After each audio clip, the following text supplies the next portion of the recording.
नेतारं भेत्तारं कर्मभोभृतां ज्ञातारं विश्वतत्त्वानां वन्दे तद्गुणलब्धिये वन्दे तद्गुणलब्धिये वन्दे तद्गुणलब्धिये। ये बोलिए अनंतानंत सिद्ध परमेश जी भगवान की, 2400 तीर्थंकर भगवान की, देवादिदेव श्री आदिनाथ भगवान की, चिंतामणि पार्श्वनाथ भगवान की। यह बोलिए परम पूज्य आचार्य श्री उमा स्वामी जी महामुनिराज की, परम पूज्य आचार्य श्री आदि सागर जी महावीर कीर्ति विमल सागर सन्मति सागर जी महामुनिराज की।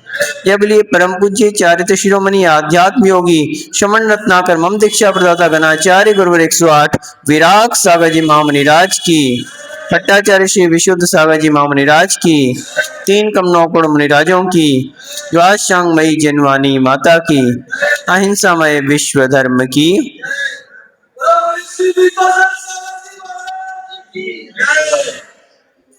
Dear all, a unique grantha that is Tattvar Sutra is going on, and in the second chapter the discussion was going on regarding the thoughts.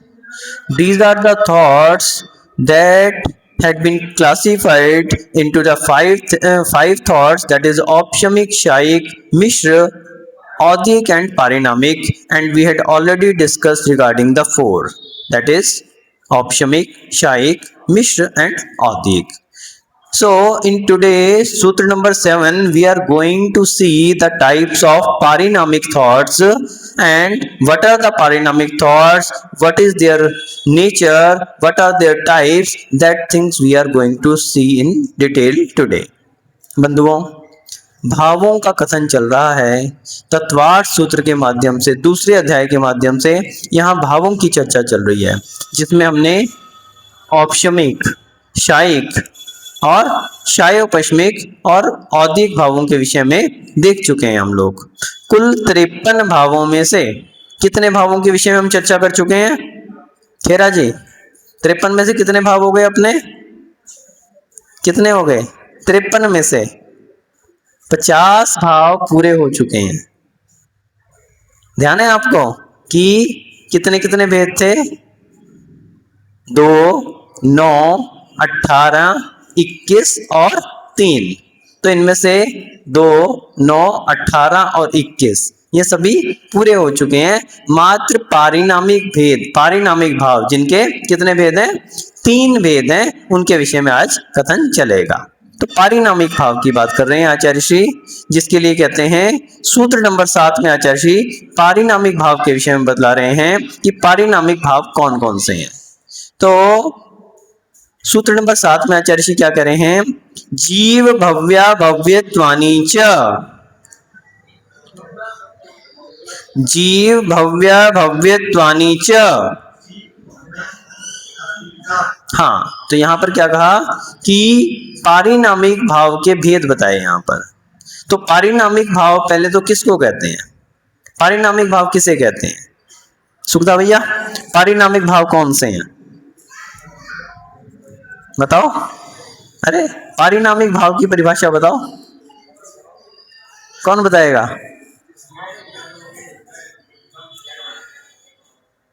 हाँ सही कहा। क्या नाम पंडित जी का?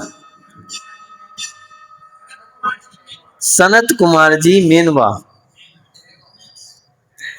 तो पारिणामिक भाव की उन्होंने परिभाषा बताई कि पारिणामिक भाव कौन से हैं। तो अभी तक हमने पढ़ा औपशमिक, शायिक, शायोपशमिक और औदिक भावों के विषय में पढ़ा।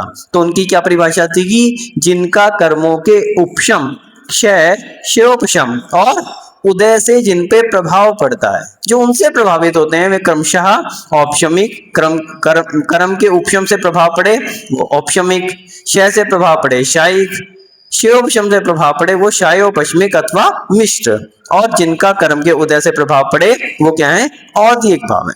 लेकिन पारिणामिक भावों की विशेषता क्या है कि इनका कर्म की किसी भी अवस्था से कोई भी प्रभाव नहीं पड़ता। कर्म की चाहे कुछ भी दशा हो, चाहे कर्म का सत्व हो, कर्म की कितनी अवस्थाएं होती हैं? कितनी अवस्थाएं होती हैं लालू भैया? कर्म की कितनी अवस्थाएं होती हैं? हैं? अरे वो तो प्रकृतियां हैं 148। तो कर्म की अवस्थाएं कितनी होती हैं? कितनी अवस्थाएं होती हैं?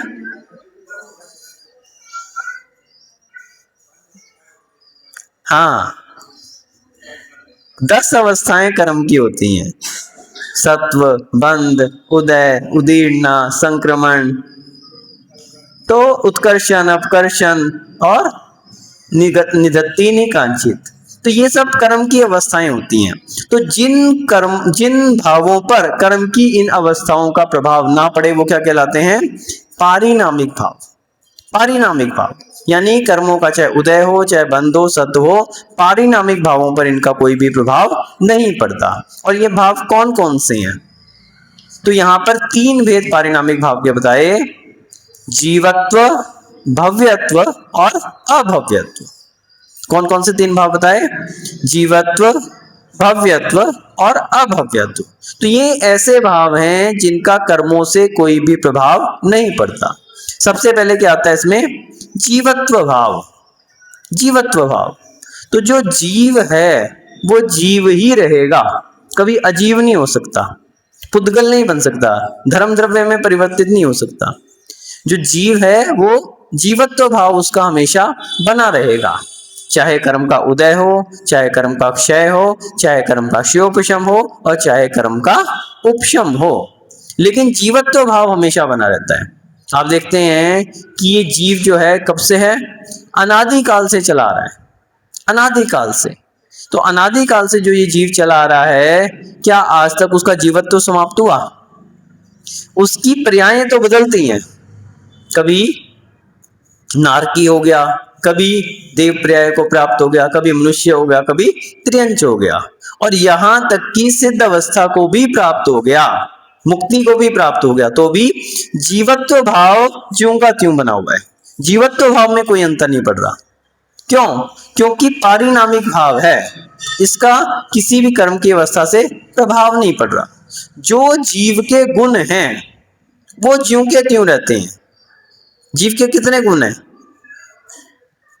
जब हम देखते हैं तो सभी द्रव्यों के आलाप पत्ति पे जब हम दृष्टि डालते हैं तो प्रत्येक द्रव्य के अंदर 8 गुण पाए जाते हैं। कुल 10 गुण हैं जिनमें से 8 गुण प्रत्येक द्रव्य में पाए जाते हैं। आलाप पत्ति में इसके विषय में कथन आया कि द्रव्य के गुण कौन कौन से हैं। तो द्रव्य में क्या पाया जाता है? सत्व पाया जाता है, सत्ता पाई जाती है। हमने तत्वार सूत्र में पढ़ा था द्रव्य का लक्षण, अभी आगे आएगा 5वें अध्याय में। क्या है? सद्द्रव्य लक्षणम। तो सत्ता पाई जाती है।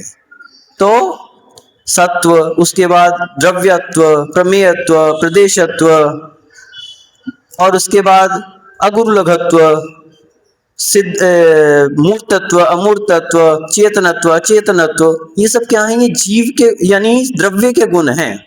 तो इनमें से चेतनत्व, अचेतनत्व, इनमें से एक गुण पाया जाएगा, या तो चेतन गुण या अचेतन गुण। ऐसे ही मूर्तत्व और अमूर्तत्व, इसमें से या तो मूर्त गुण पाया जाएगा या अमूर्त पाया जाएगा। तो जीव द्रव्य कौन सा है? चेतन है या अचेतन है? चेतन द्रव्य। तो इसमें चेतन गुण पाया जाएगा, अचेतन गुण नहीं पाया जाएगा। और पुद्गल द्रव्य में अचेतन गुण पाया जाएगा। ऐसे ही मूर्तत्व और अमूर्तत्व, तो जीव क्या है?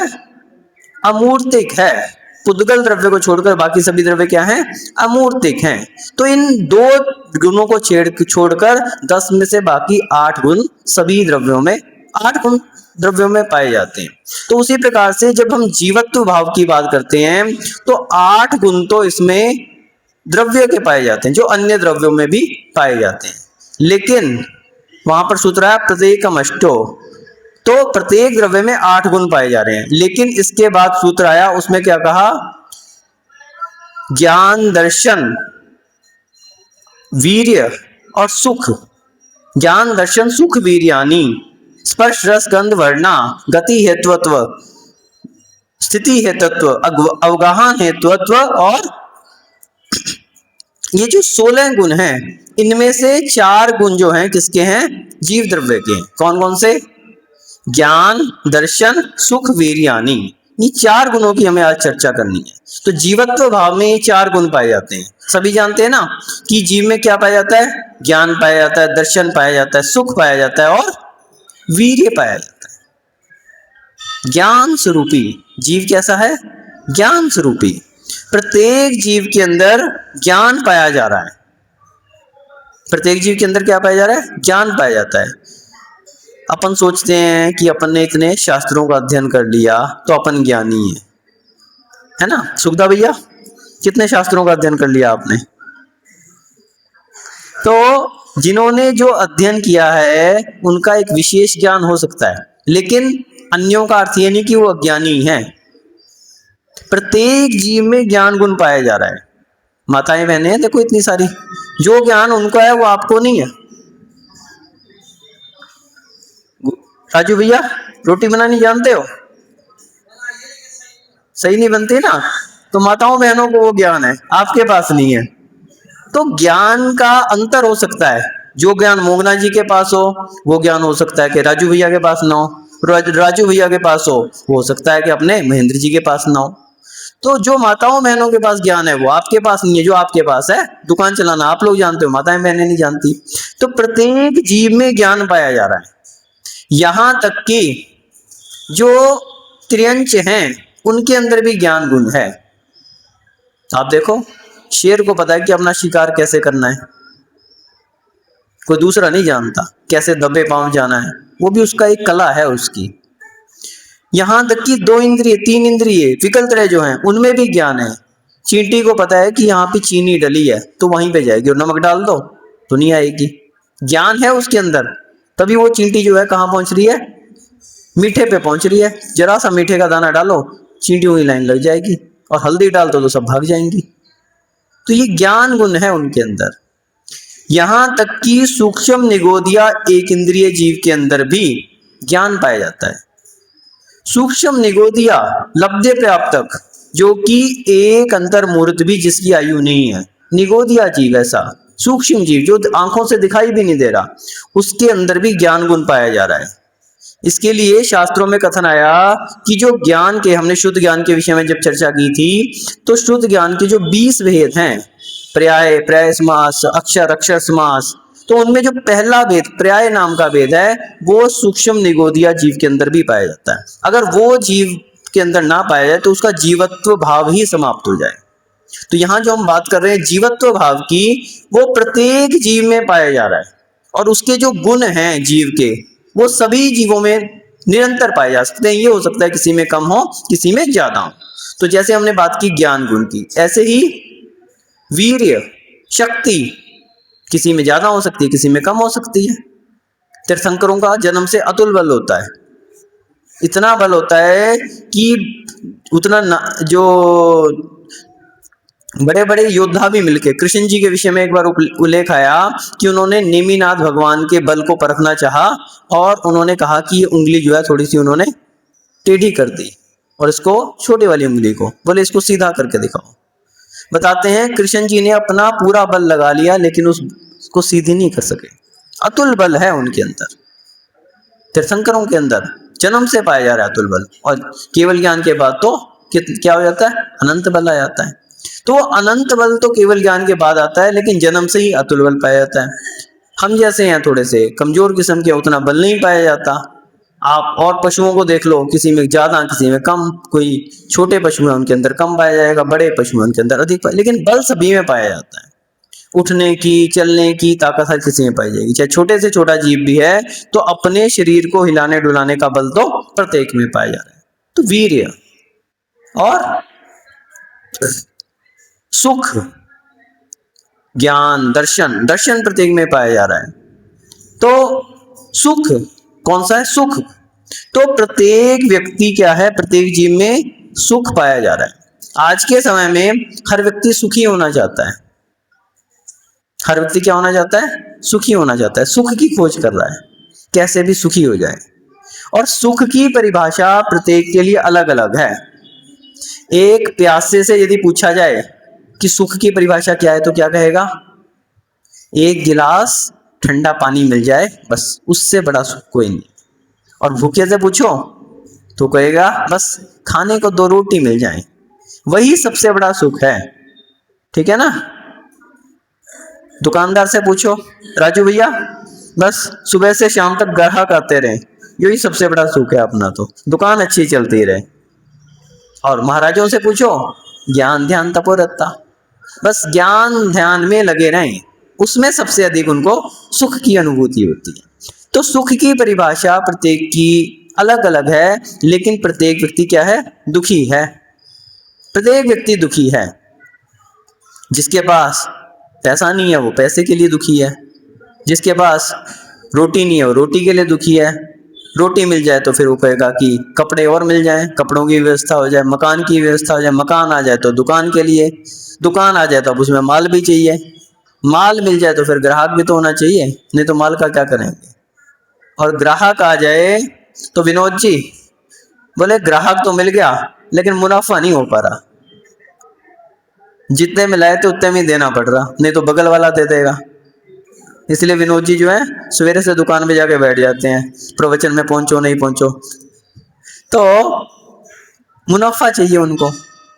और मुनाफा अगर मिल जाए फिर कहेंगे कुछ बच नहीं रहा, आता तो बहुत सारा है लेकिन बस कहाँ निकल जाता है, कोई नौकरों को सैलरी देने में निकल जाता है, कोई दुकान की मेंटेनेंस में निकल जाता है, कोई जो है हाई बीमारी में निकल जाता है, कोई अस्पताल में निकल जा रहा है, कोई रिश्तेदारी में निकल जा रहा है, बचता कुछ नहीं। तो हर आदमी दुखी का दुखी है। लेकिन इस दुख का कारण क्या है सबसे बड़ा? आप लोग देखते हो जिनके यहाँ जिनकी शादी नहीं हो रही वो किस लिए दुखी है? शादी हो जाए बस, है ना। सभी लोग दुखी हैं आज के समय में। ये तो सुखदा भैया वाले जैसे अच्छे हैं कि उन्होंने ब्रह्मचर्य व्रत ले लिया, हमारे लालू भैया जैसे लोगों ने। लेकिन हर व्यक्ति दुखी है कि बस शादी हो जाए, और जिसकी शादी हो जाए वो इस बात से दुखी है कि शादी काहे कर ली हमने, वो इसी बात से दुखी है, इससे तो कुंवारे ही अच्छे थे। यानी हर आदमी दुखी है, जिसकी शादी नहीं हुई वो भी दुखी है, और जिसकी शादी होगी वो भी दुखी है। जिसकी शादी हो गई और संतान नहीं हो पा रही, जिसकी शादी तो होगी लेकिन संतान नहीं हो पा रही, वो भी दुखी है। बस संतान हो जाए, मन्नतें मांगते हैं बहुत जगह, यहां वहां, यानी अपने सम्यक्त्व की भी चिंता नहीं करते लोग, अपने सम्यक्त्व को भी इसके लिए दाव पे लगा देते हैं। संतान नहीं हो रही तो यहां वहां भटकते फिरते हैं। अरे अपने जैन धर्म में हर चीज का हल है, हर चीज का हल है। जो दूसरे लोग भी अपनी दुकान चला रहे हैं ना, वो जैन धर्म के माध्यम से चला रहे हैं। जहां दूसरे लोग भी आपकी मंत्र तंत्र क्रिया कर रहे हैं, वो जैन धर्म के ही माध्यम से, मूल उसका जैन धर्म से ही प्राप्त किया है। जितनी विद्याएं हैं ये अपने जैन शास्त्रों में कही गई हैं। तो जो व्यक्ति जिसकी संतान नहीं हो रही वो भी दुखी है, और जिसकी संतान हो जाए और उसका कहना ना माने, अब वो भी दुखी है, वो भी दुखी है। संतान तो होगी लेकिन कैसी है? दुर्व्यसनी हो गई। किसी को शराब का नशा का हो गया, किसी के लिए जुआ खेलने का नशा हो गया, किसी के लिए वेश्या सेवन का, पर स्त्री गमन का, बहुत सारे पाप हैं। तो ये सारे पापों का जिसको, और फिर माता पिता की कोई जो है उसमें कहने में नहीं है, वो भी परेशान है। तो इस सब के पीछे कारण क्या है? ये जो दुख है इसके पीछे कारण क्या है? सबसे बड़ा यदि कारण है तो वो है हमारे अंदर उस जीवत्व भाव, जीवत्व भाव का अभाव है। हमने आज तक उस पारिणामिक जीवत्व भाव को समझने का प्रयास नहीं किया। यदि उस जीवत्व भाव को हम समझ लें तो हमें पता लग जाएगा कि सुख हमारा जन्म सिद्ध अधिकार है, और ये कहीं बाहर से नहीं आता, ये हमारे अपने अंदर विद्यमान है। आज आप देखो संतान के लिए लोग इधर उधर भटक रहे हैं, और जिनके बच्चे हो गए वो दुर्व्यसनी हो रहे हैं। तो उसका कारण क्या है? हमने उन बच्चों के लिए संस्कार नहीं दिए। इस कारण से ये सारी समस्याएं हमारे यहाँ खड़ी हुई हैं कि बच्चों को जन्म से, और जन्म तो क्या गर्भ से ही संस्कार दिए जाते हैं। और ये सारे उल्लेख हमारे जैन शास्त्रों में मिलते हैं। ये सब उल्लेख कहाँ पे है? कहीं बाहर नहीं है, हमारे जैन शास्त्रों में इस बात का उल्लेख है कि बहुत सारे लोग ऐसे हैं जो जैन शास्त्रों का अध्ययन नहीं कर रहे और इधर उधर भटक रहे हैं। लेकिन ये सारी की सारी क्रियाएं, गर्भ की जितनी क्रियाएं हैं और इनका इतना अच्छा प्रभाव है कि यदि किसी के पुत्रोत्पत्ति नहीं हो रही तो उसे उसमें भी सफलताएं मिली, उसमें भी सफलताएं मिली हैं। हमारे यहाँ गर्भ की क्रियाओं का उल्लेख है और आदिनाथ पुराण में ऐसा उल्लेख मिला कि गर्भ की जो क्रियाएं हैं उसके विषय में बात आई उत्तर पुराण में श्लोक नंबर 302 में आचार्य श्री क्या कह रहे हैं? गर्भान्वय क्रिया पूर्व व्रतो दीक्षान्वय क्रिया कर्मान्वय क्रियाश्चा चान्या तत्संख्यानुतत्वतः। तो 3 प्रकार की क्रियाओं का हमारे यहाँ उल्लेख मिला, गर्भान्वय क्रिया, दीक्षान्वय क्रिया और कर्मान्वय क्रिया। तो पहली कौन सी है? गर्भान्वय क्रिया।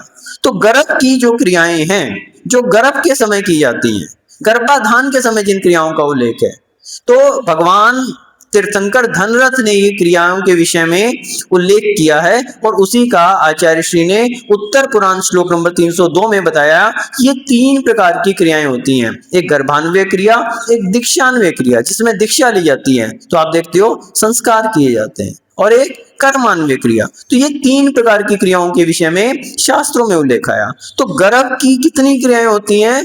53 क्रियाओं का इसमें उल्लेख आया, 53 क्रियाओं का। और यहां पर तो ठीक है, मात्र भरत ऐरावत क्षेत्र में ही नहीं, विदेह क्षेत्र में ये क्रियाएं शाश्वत रूप से होती हैं।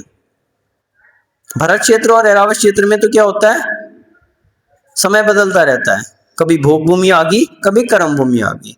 तो भोग भूमि की व्यवस्थाएं अलग होती हैं, कर्म भूमि की व्यवस्थाएं अलग होती हैं। तो लेकिन विदेह क्षेत्र में शाश्वत रूप से कर्म भूमि बनी रहती है, जहां पर तीर्थंकरों का लगातार वहां पर प्रवास रहता है। आपने पढ़ा ना, विद्यमान 20 तीर्थंकर। तो विद्यमान 20 तीर्थंकर से क्या तात्पर्य है कि 20 तीर्थंकर कम से कम वहां पर हमेशा विद्यमान रहते हैं, कर्म भूमि की व्यवस्था हमेशा बनी रहती है वहां पर। और अधिक से अधिक कितने हो सकते हैं? 160 तीर्थंकर एक साथ विदेह क्षेत्र में हो सकते हैं। इसलिए आप पढ़ते हैं ना कि विद्यमान 20 तीर्थंकरों में अपन अर्घ चढ़ाते हैं, और 170 तीर्थंकरों का जो हम चढ़ाते हैं, 5 भरत क्षेत्र के, 5 ऐरावत क्षेत्र के और 160 विदेह क्षेत्र के। ऐसे 170 तीर्थंकर एक साथ हो सकते हैं। जब भगवान अजितनाथ का काल चल रहा था तो उस समय पूरे 170 तीर्थंकर एक साथ विद्यमान थे अजितनाथ भगवान के काल में। तो लेकिन विदेह क्षेत्र में ये व्यवस्था है कि 160 तीर्थंकर तक हो सकते हैं, लेकिन कम से कम 20 तीर्थंकर हमेशा वहां पर विद्यमान रहते हैं। और वहां पर जो कर्म भूमि है वो सतत चलती रहती है, वहां पे भोग भूमि नहीं होती। जैसे भरत क्षेत्र में, ऐरावत क्षेत्र में बदलता रहता है ना, कभी उत्तम भोग भूमि, कभी मध्यम भोग भूमि, कभी जघन्य भोग भूमि और कभी कर्म भूमि। लेकिन विदेह क्षेत्र में लगातार कर्म भूमि की व्यवस्था रहती है। तो वहां पर ये क्रियाएं, जो गर्भ की क्रियाएं हैं, ये लगातार चलती हैं। वहां पर उत्तर पुराण में ही श्लोक नंबर 39 में इन क्रियाओं का उल्लेख आया। आधान प्रीति सुप्रीति धृति मोद प्रियोद्वह प्रभृत्य युक्त क्रिया पेतो धीमान वज्रायु घात हत्या। श्लोक नंबर 39 में आचार्य श्री कह रहे हैं उत्तर पुराण में कि वज्रायुध नाम के व्यक्ति के विषय में यहाँ उल्लेख है कि जब वह उत्पन्न हुआ था तब आधान, प्रीति, सुप्रीति, धृति, मोद, प्रियोद्रव आदि क्रियाएं की गई थी। ये सारी की सारी क्रियाओं का वहां पे उल्लेख है। और भी जब हम और शास्त्रों का अध्ययन करते हैं तो गर्भाधान की क्रियाओं का उल्लेख मिलता है। 53 क्रियाएं जो हैं उसमें गर्भाधान की होती हैं। और इन क्रियाओं में बहुत सारी क्रियाएं होती हैं। कहीं उपनयन संस्कार, आपके जनेऊ जिसे कहते हैं, कहीं मुंडन संस्कार, चौल संस्कार जिनके लिए कहा जाता है। तो ये सभी क्या हैं? ये गर्भान्वय क्रियाएं हैं। और उसके बाद कहीं दीक्षान्वय क्रियाएं, कर्मान्वय क्रियाएं, इन सभी का हमारे यहाँ पर उल्लेख मिलता है। और जो इन क्रियाओं को विधिवत करते हैं निश्चित रूप से उनके अंदर अच्छे संस्कार पड़ते हैं।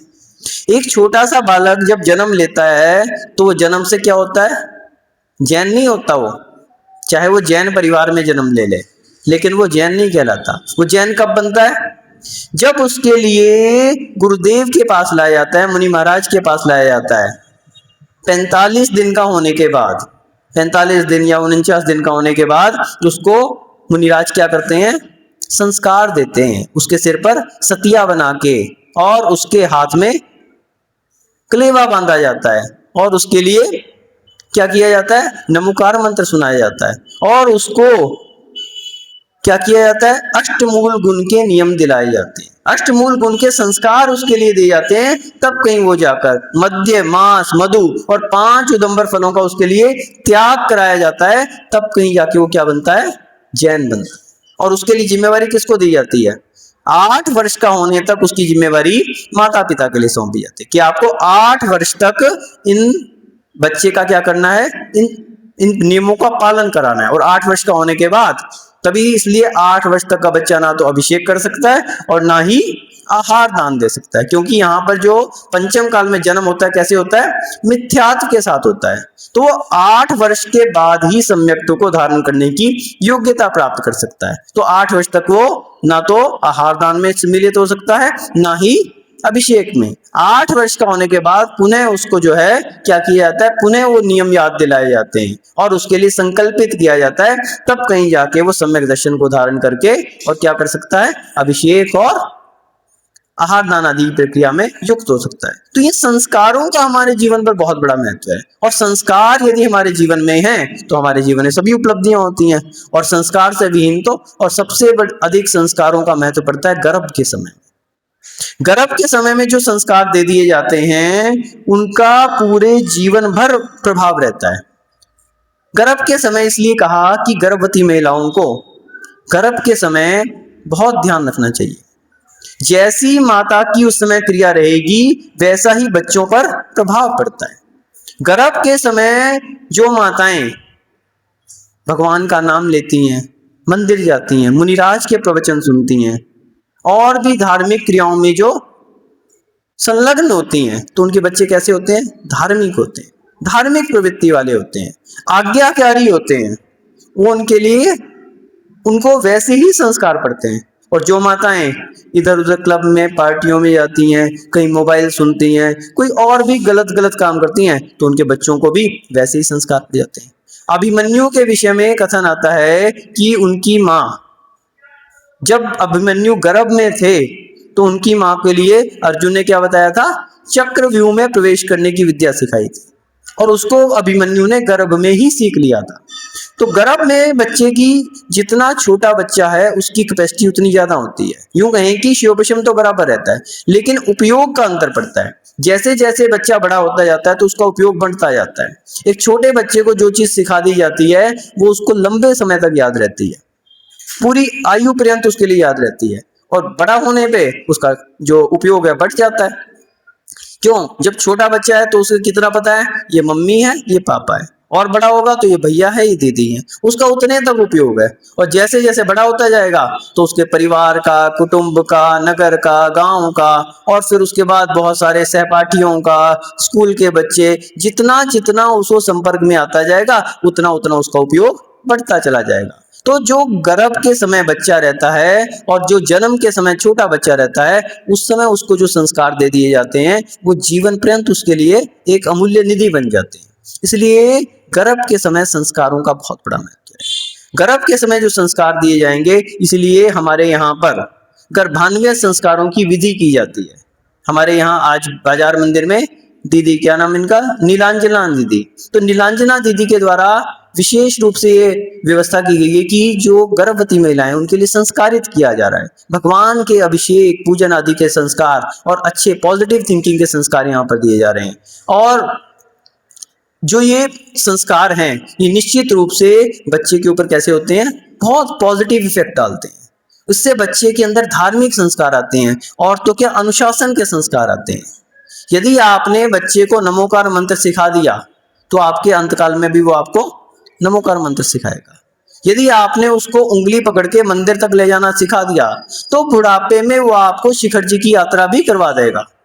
और अगर आपने कहीं बच्चा रो रहा है तो उसके सामने आपने मोबाइल रख दिया, तो जब आपके लिए आप पीड़ा से करहा रहे होंगे तो वो क्या करेगा, वही मोबाइल अथवा टीवी ऑन करके आवाज इतनी तेज कर देगा कि आपकी करहाने की आवाज भी उसको डिस्टर्ब ना कर सके।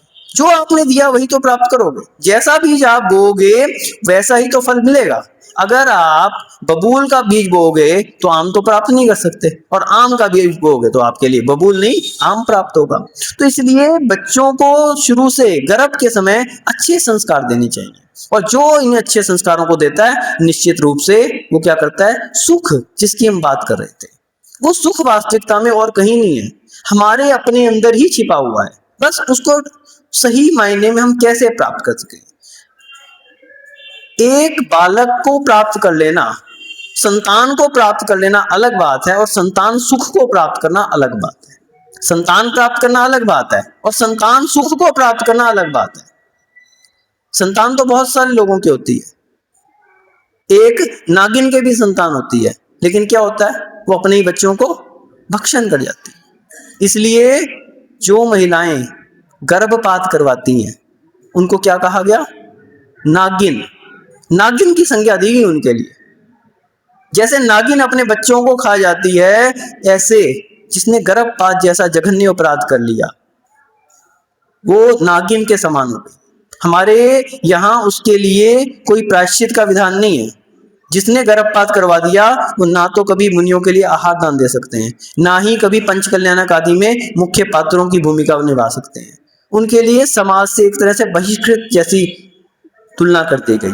तो कभी भी अपने को जीवन में, और मात्र महिलाओं को ही नहीं, पुरुषों को भी जो इस तरह की सलाह देते हैं, इसमें सहयोगी बनते हैं, वो भी इसमें उसी हिसाब से जिम्मेवार हैं। मात्र महिलाओं का विषय नहीं है, पुरुषों का उससे ज्यादा विषय है। तो इसलिए माँ की ममता का तो इतना बड़ा उदाहरण है, और माँ अगर ऐसा कार्य करने लग जाए तो निश्चित रूप से ये बहुत बड़ा, उसकी ममता के ऊपर बहुत बड़ा कलंक है। कभी भी अपन को ऐसा करना तो बहुत दूर की बात है, इस विषय में कभी सोचना भी नहीं चाहिए।